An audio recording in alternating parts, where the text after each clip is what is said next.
bisa apa?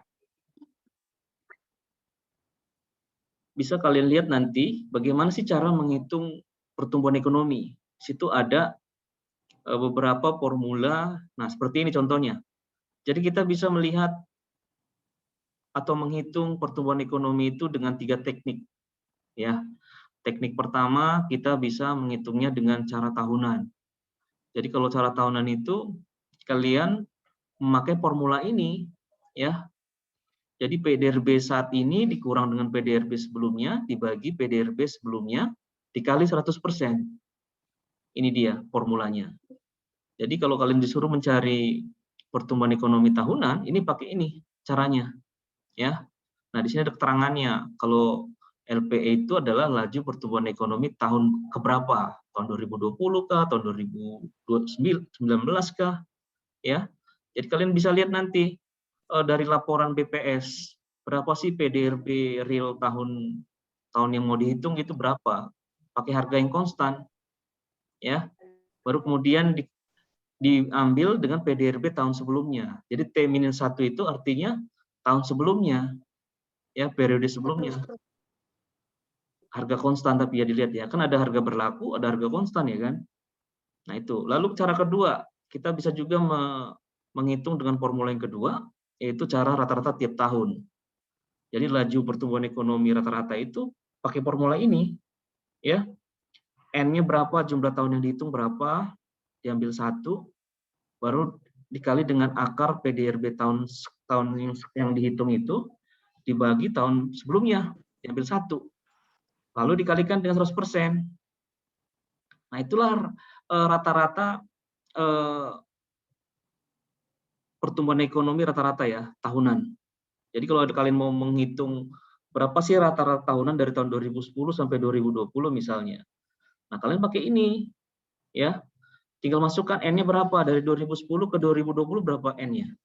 2010, 11, 12, 13, 14, 15, 16, 17, 18, 19, 20. Ada 11 N-nya. Masukkan N-nya sini. N-nya 11. 11 dikurang 1, ya kan? Lalu cari PDRB sekarang berapa, periode sebelumnya berapa. Diambil 1, dikali 100%. Ya. Lalu cara yang ketiga, kita menggunakan compounding factor. Nah, ini rumusnya compounding factor, ya. Sama seperti apa nih kalau kita belajar di mikro ada, ya, namanya moving average. Nah, ini dia PDRB tahun sekarang itu sama dengan PDRB tahun sebelumnya dikali 1 tambah R pangkat N dikurang 1. N-nya itu yang tadi berapa jumlah tahunnya, mau berapa tahun yang kita pakai untuk menghitung rata-ratanya, itulah dia, ya. Nah, sekarang kita lihat ini ada data dari BPS bulan Mei 2021. Kelihatan nggak? Kelihatan nggak materi yang saya share?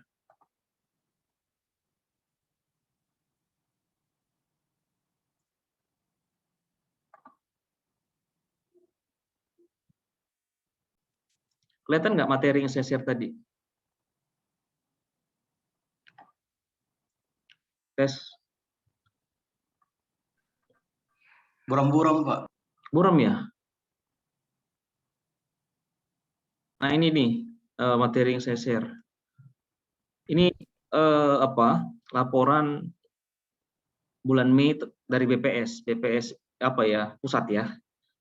Nah, di sini kita lihat, tadi kan kita bicara pertumbuhan ekonomi kan. Nah, di sini kita lihat selama terjadinya COVID, ya. Nah, ini dia. Ini pertumbuhan ekonomi Indonesia dari kuartal pertama 2018 sampai kuartal pertama 2021. Nah, kalian lihat, COVID mulai terjadi di Indonesia itu kan bulan Maret ya kan, bulan Maret 2020. Ya, bulan Maret 2020. Nah, di sini kita lihat, jadi kalau di tingkat global, terutama di Cina, dia mulainya bulan Desember 2019. Jadi pada saat itu Indonesia itu pertumbuhan ekonominya itu 4,96. Lalu setelah terjadinya COVID, ya kan, pada saat COVID berlangsung sudah terjadi penurunan pertumbuhan ekonomi Indonesia. Nah, di sini di level 2,97%, ya. Baru setelah berapa bulan kemudian, berapa kuartal kemudian, kita langsung anjlok pertumbuhan ekonomi kita ke level minus 5,32, ya. Lalu pemerintah mengambil kebijakan, baik itu kebijakan fiskal maupun kebijakan moneter dalam rangka pemulihan ekonomi nasional. Kalau disingkat itu biasanya PEN, namanya PEN, ya, pemulihan nasional, ya. Jadi dia sudah minus 5,32, lalu sejak diberlakukannya kebijakan fiskal moneter, kebijakan terutama untuk COVID, mulai beranjak berangsur pulih, ya, walaupun masih di level negatif terus. Jadi ada tiga kuartal itu Indonesia masih di level negatif pertumbuhan ekonominya, ya. Sampai terakhir yang tadi bulan Maret 2021 kuartal pertama kita juga masih negatif pertumbuhan ekonomi kita, ya. Kemarin kan kalian sempat saya kasih video dari YouTube yang membahas tentang resesi, ya kan. Nah, di situ dikatakan kalau suatu negara mengalami resesi jika mengalami pertumbuhan ekonomi negatif 3 kali, 3 kuartal, ya, berturut-turut.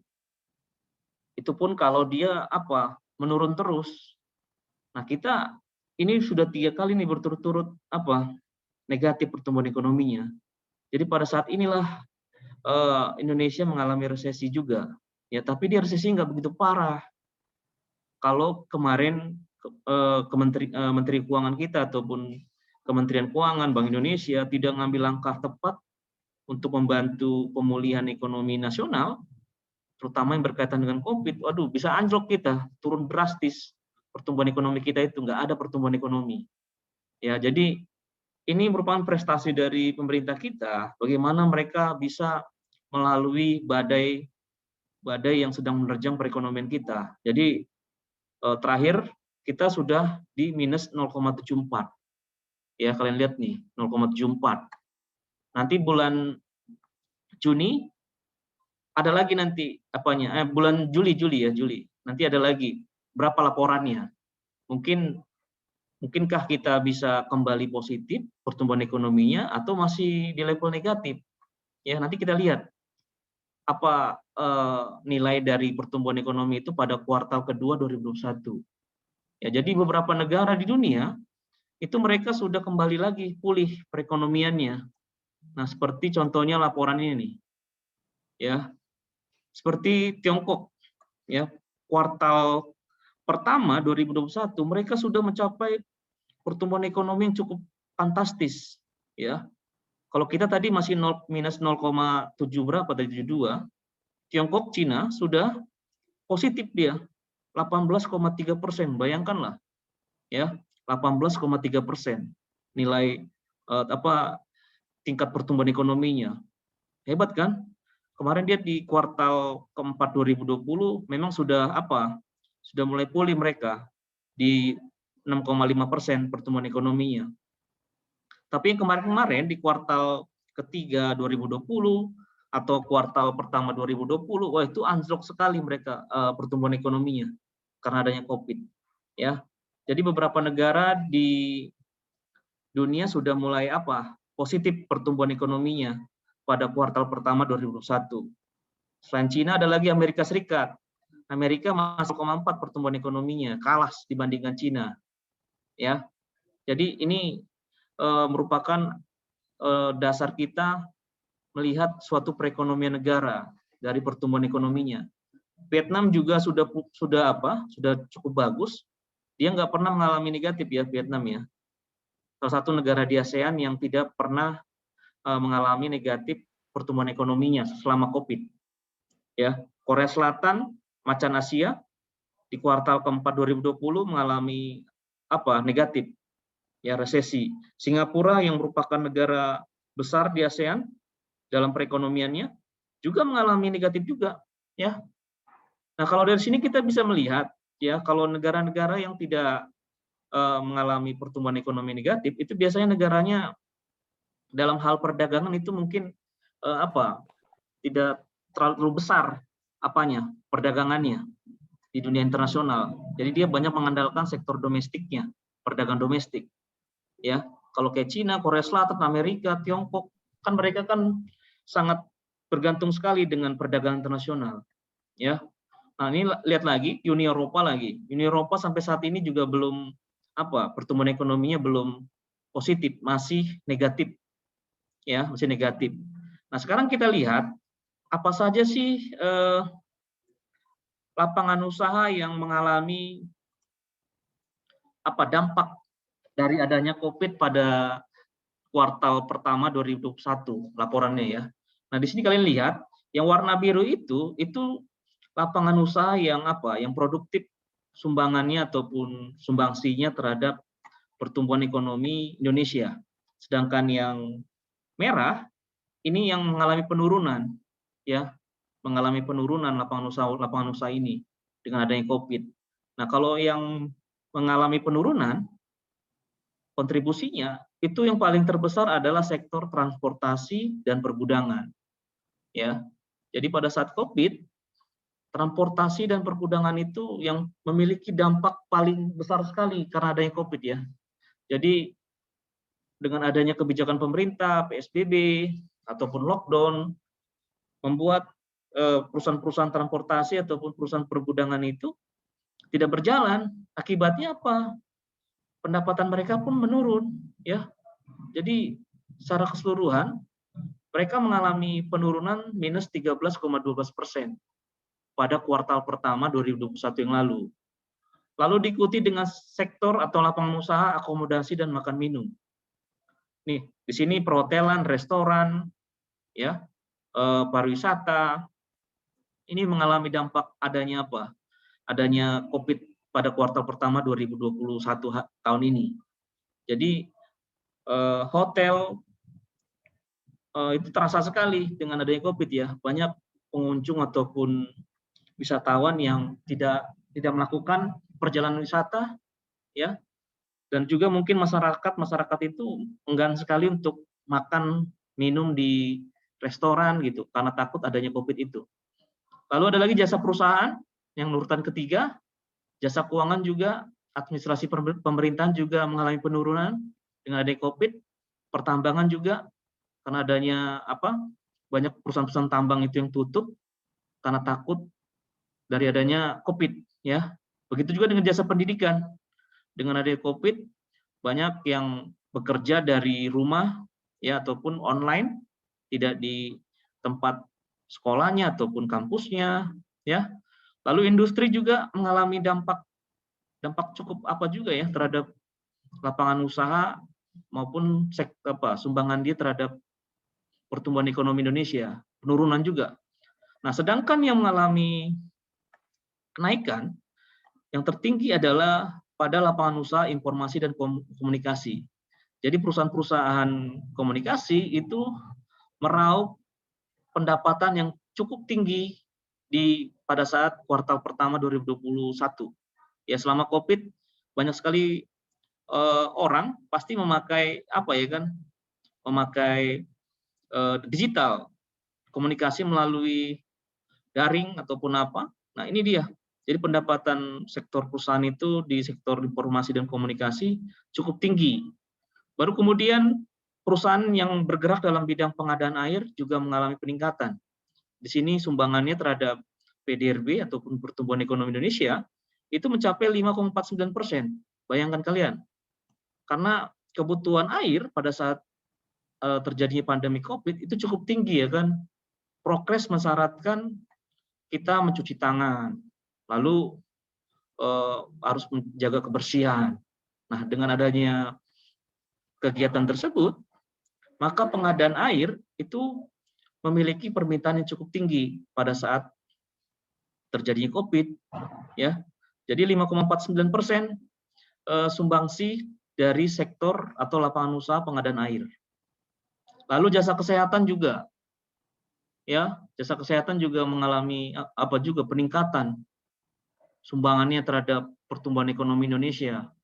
Jadi jasa kesehatan kayak rumah sakit, pelayanan kesehatan, klinik ataupun apa, sampai laboratorium pun yang menawarkan jasa pemeriksaan swab antigen sampai PCR itu kan memiliki pendapatan cukup besar ya kan. Cobalah kalian ke rumah sakit di sekitar kita, coba lihat.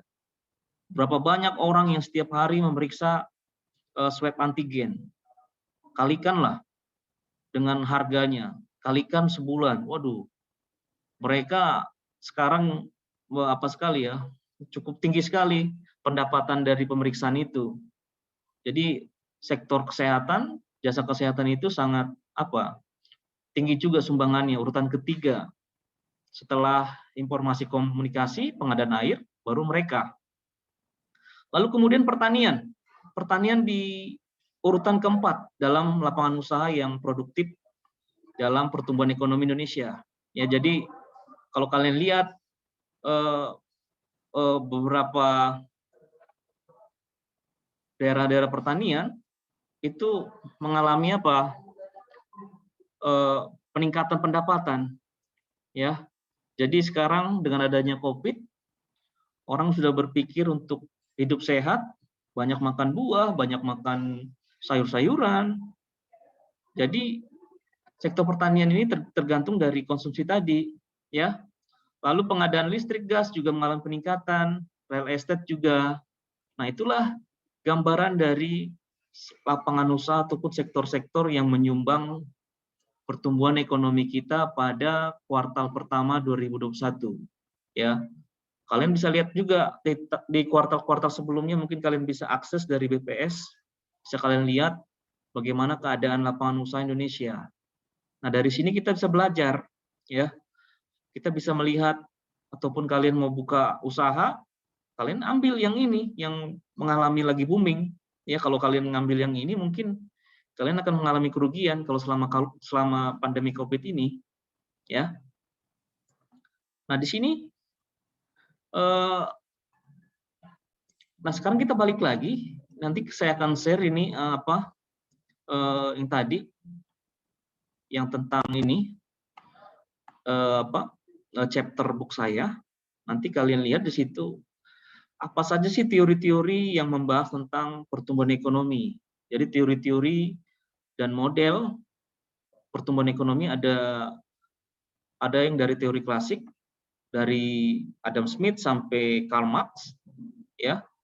Lalu ada lagi teori neo-Keynesian, itu dari mulai di sini dari modelnya si Harold Domar, ya. Neo-Keynesian ini merupakan kelanjutan dari klasik Keynes, ya. Lalu di sini ada lagi teori neoklasik dari Lewis sampai nanti kalian belajar tentang Solow.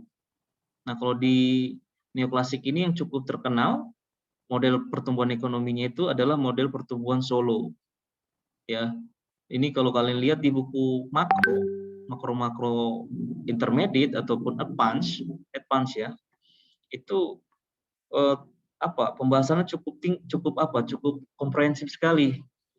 Karena di situ nanti akan dibahas tentang faktor produksi, baik itu kapital, tenaga kerja, maupun adanya penggunaan teknologi ya dalam model Solow ini. Lalu ada lagi teori modern, ya. Teori modern bisa kalian nanti lihat, kalian baca di rumah yang ini. Jadi dalam teori modern itu faktor-faktor produksi tidak hanya pada tenaga kerja dan modal saja, tapi kualitas sumber daya manusia, kemajuan teknologi, energi, kewirausahaan, bahan baku dan material itu merupakan faktor. Direkam Bapak itu nanti kalau nanti rekamannya. Ya. Keluar masuk aku loh. Lalu kalau kalian lihat di sini pembahasan tentang sejarah pertumbuhan ekonomi Indonesia, kalau kalian lihat nanti ada tahapan-tahapan di mana beberapa kejadian-kejadian yang membuat pertumbuhan ekonomi kita mengalami fluktuasi. Nanti akan kalian lihat pada masa Orde Lama, masa Orde Baru, pada masa reformasi, ya sampai sekarang itu pertumbuhan ekonomi kita selalu mengalami fluktuasi. Jadi kejadian-kejadian yang terjadi di Indonesia, baik itu politik, sosial, keamanan, segalanya, itu berdampak sekali terhadap pertumbuhan kita, pertumbuhan ekonomi kita. Nah, ini kalian lihat nih. Ini merupakan grafik pertumbuhan ekonomi Indonesia dari tahun 1960 sampai tahun 2020. Lihat. Ini yang 1960, ya kan? Awalnya segini langsung turun, naik, turun, naik, turun, naik, ya, turun, naik sampai kalau kalian lihat di tahun 98 ini nilai yang paling terendah sekali sampai mencapai minus berapa nih? Sekitar minus 14, ya, minus 14% GDP kita, pertumbuhan ekonomi kita ya. Tapi kemudian setelah lewat dari tahun 2020 sudah mulai fluktuasinya nggak terlalu tajam penurunannya, ya sudah mulai relatif datar, ya. Ini dia. Ini gambaran atau volatilitas dari pertumbuhan ekonomi Indonesia, ya. Nah, di sini kalian lihat juga nanti ada bab-bab dalam sejarah ekonomi Indonesia dalam masa apa gitu Indonesia mengalami pertumbuhan ekonomi yang positif, negatif dari tahun 1967 sampai 2021. Nah, pada saat yang mengalami negatif itu terjadi pada saat krisis finansial Asia. Jadi krisis moneter yang terjadi di Indonesia tahun 98, 99 itu memiliki rata-rata pertumbuhan ekonominya ataupun PDB-nya itu sebesar minus 6,65%. Ya, inilah yang paling yang tadi, yang ini ya. Jadi pada saat inilah yang mengalami negatif pada saat itu. Kalau rata-rata tahunannya dihitung dengan tiga rumus tadi, model tadi, ini akan didapatkan segini, minus 6,65. Ya. Baru kemudian tahun 2000 sampai 2004 tidak begitu mengerikan seperti di tahun 98 99, ya. Kemudian di sini kalau kalian lihat faktor-faktor apa saja sih Pak yang mempengaruhi perlambatan GDP kita atau pertumbuhan ekonomi kita. Di sini ada 5 faktor. Yang pertama itu adalah pertumbuhan ekonomi global yang lambat. Jadi kalau pertumbuhan ekonomi dunia lambat, pasti akan memiliki dampak juga terhadap pertumbuhan ekonomi kita, ya, dampaknya. Lalu menurunnya harga-harga komoditas itu juga membuat pertumbuhan ekonomi pun menjadi lambat juga, ya. Lalu tingkat suku bunga Bank Indonesia yang tinggi ini juga memiliki dampak juga terhadap pertumbuhan ekonomi kita. Jadi tingkat suku bunga ini berkaitan nanti dengan investasi yang dilakukan oleh pihak swasta atau masyarakat atau negara lain, ya. Lalu yang seperti tadi saya bilang, faktor yang keempat adalah perpolitikan di Indonesia. Ya, jadi perpolitikan seperti penyelenggaraan pemilu ataupun pilkada itu pasti memiliki dampak terhadap perlambatan pertumbuhan ekonomi di suatu daerah ataupun di suatu negara, ya. Lalu yang terakhir, pertumbuhan konsumsi rumah tangga yang mandek.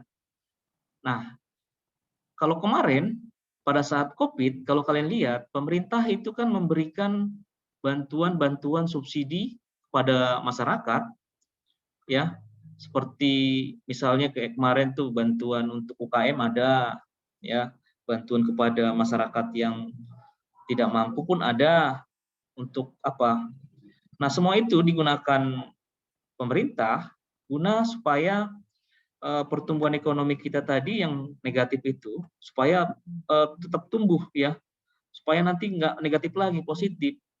Jadi pemerintah memberikan itu supaya daya beli masyarakat itu meningkat. Nah, kalau daya beli masyarakat meningkat, masyarakat sudah membelanjakan uangnya, nah kan sektor konsumsi kita itu akan membantu pertumbuhan ekonomi kita. Jadi selama ini beberapa negara, terutama Indonesia, pertumbuhan ekonominya itu tinggi karena didongkrak oleh sektor konsumsi, ya. Sektor konsumsi. Jadi kalian suka membelanjakan uangnya gitu untuk membeli-beli barang atau membeli apa. Nah, itu sama seperti kalian membantu pemerintah dalam memulihkan pertumbuhan ekonomi, ya. Jadi selama ini Indonesia sangat terbantu sekali dari adanya konsumsi yang dilakukan oleh masyarakatnya. Ya, jadi uang yang diberikan pemerintah kepada masyarakat gunanya itu supaya sektor konsumsi itu dapat membantu meningkatkan pertumbuhan ekonomi kita. Karena 75% sampai 80% PDB ataupun GDP kita itu disumbangkan dari sektor konsumsi. Ya. Nah, itu. Jadi pada saat pandemi Covid, masyarakat itu diberikan subsidi, diberikan bantuan, diberikan keringanan, seperti contohnya adanya pengurangan pajak pada kendaraan yang kendaraan mobil, ya. Jadi kalau kalian beli mobil pada tahun ini dalam beberapa kuartal itu ada ada kebijakan yang tidak membayar pajak barang mewah ataupun apa. Nah, itu gunanya untuk konsumsi, supaya konsumsi kita dapat meningkat dan akhirnya nanti pertumbuhan ekonomi pun menjadi lebih baik dan kembali positif. Pertumbuhan ekonomi kita tidak negatif lagi, ya. Jadi materi ini nanti akan saya bagikan di GC, nanti kalian pelajari. Nanti hari Rabu ini sekali lagi ya, ada materi yang akan saya jelaskan, itu tentang kebijakan fiskal dan kebijakan moneter. Jadi nanti kita ada waktu jeda itu 2 minggu, ya. Jadi nanti setelah itu baru kita ujian. Ujiannya itu seperti kemarin aja lah, online aja, pilihan berganda, kalian jawab, makanya kalian pelajari. Oke? Ada pertanyaan? Ada pertanyaan nggak? Kalau nggak ada,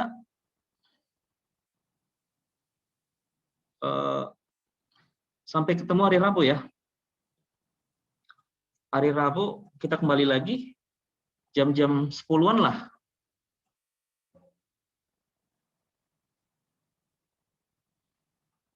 Oke? Jangan lupa nanti absen di GC ya. Saya kirim nanti linknya. Jadi kalau nggak ada, sampai ketemu hari Rabu ini. Rabu, 2 hari lagi ya. Ada materi terakhir kita mau bahas. Oke, kalau nggak ada pertanyaan. Oke, Pak.